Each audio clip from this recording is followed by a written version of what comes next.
Hello à tous, et là nous poursuivons sur le plomb tétraéthyle, avec ce deuxième volet faisant suite à cette première vidéo, où on avait vu comment ces grandes multinationales, la Standard Oil of New Jersey, General Motors et DuPont, avaient bâti un business très juteux, une affaire très lucrative, grâce au plomb tétraéthyle. Faut-il le rappeler? Le plomb tétraéthyle, c'est cet additif rajouté dans l'essence pour améliorer son pouvoir antidétonant, ce que l'on appelle communément son indice d'octane.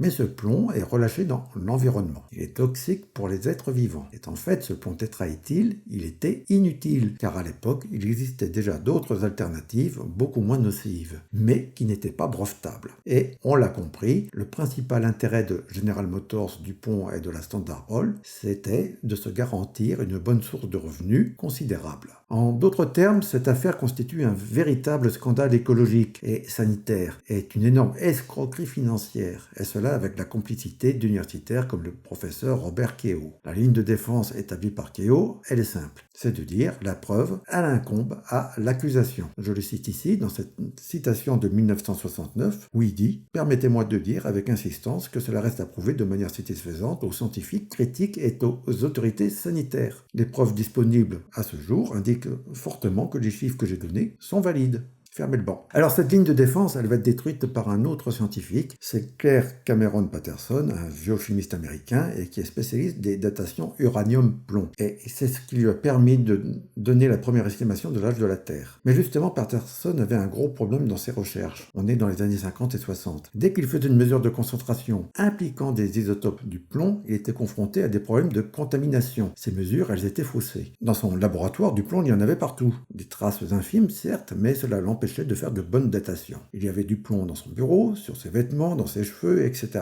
Et pour poursuivre ses recherches, il a dû développer ce que l'on appelle une salle blanche, c'est-à-dire un endroit très propre pour empêcher toute contamination extérieure. Et c'est Claire Patterson qui, au milieu des années 60, a dénoncé les travaux et les conclusions de Robert Keough. Il montra que l'homme moderne a une centaine fois plus de plomb dans son corps que son ancêtre préhistorique. L'un des papiers fondateurs de Claire Patterson sur la question, c'est celui-là. C'est un article sorti le 27 juillet 1963 dans la revue Nature. Il montra par exemple que la neige contenait 10 000 fois plus de plomb que la concentration attendue par des retombées de poussière siliceuse. Ce plomb ne pouvait donc provenir que du plomb relâché par les pots d'échappement. Il montra aussi que les eaux de surface des océans étaient anormalement enrichies en plomb par rapport aux eaux profondes. Or, il faut des centaines d'années pour que les eaux de surface et les eaux profondes, elles se mélangent. Cette surconcentration en plomb des eaux de surface, elle ne peut donc s'expliquer que par des apports récents de plomb, c'est-à-dire du plomb d'origine anthropique.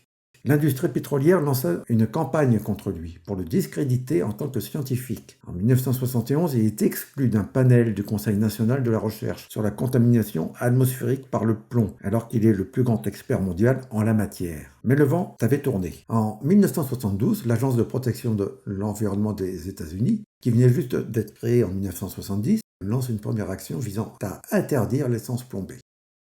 De plus, en 1970, les amendements à une loi historique sur la qualité de l'air, la Clean Air Act, sont votés. Ces amendements prévoient d'éliminer 90% des polluants brûlés qui sont relâchés par les pots d'échappement. Il faut donc trouver des solutions. La General Motors Corporation propose un nouveau dispositif d'élimination de ces hydrocarbures. C'est le pot catalytique. Mais ces pots catalytiques utilisent des surfaces en platine qui sont incompatibles avec l'essence plombée. Ainsi, ce sont les lois fédérales imposant des pots catalytiques qui vont signer la fin de l'essence plombée. L'industrie pétrolière va essayer de contrer ces lois devant les tribunaux. Mais la Cour d'appel des États-Unis pour le district de Columbia rend une décision très importante en 1976. Elle argue que c'est le principe de précaution qui doit s'appliquer. En d'autres termes, elle dit que le gouvernement a le droit de réglementer la fabrication de produits suspectés d'être nocifs, même si leur effet nocif n'a pas été démontré de manière définitive. La suppression progressive de l'essence plombée, elle a commencé. Elle est largement achevée en 1986 aux États-Unis. Et en vertu de la loi sur la qualité de l'air, toutes les ventes d'essence plombée pour les automobiles ont pris fin le 1er janvier 1996 aux États-Unis. En Europe, il va falloir attendre. L'interdiction de l'essence plombée en Europe,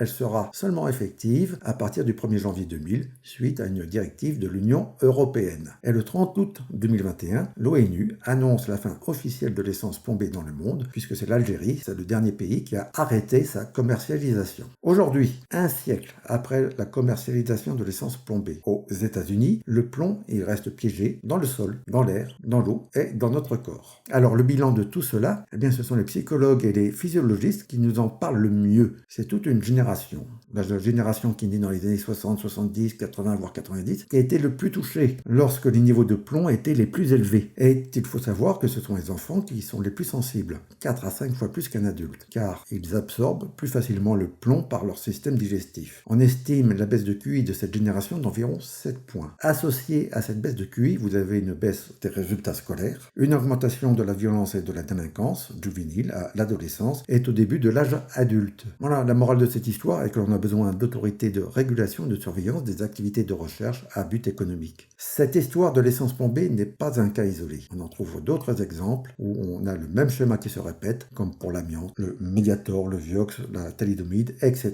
Voilà, c'est fini pour cette vidéo. À bientôt.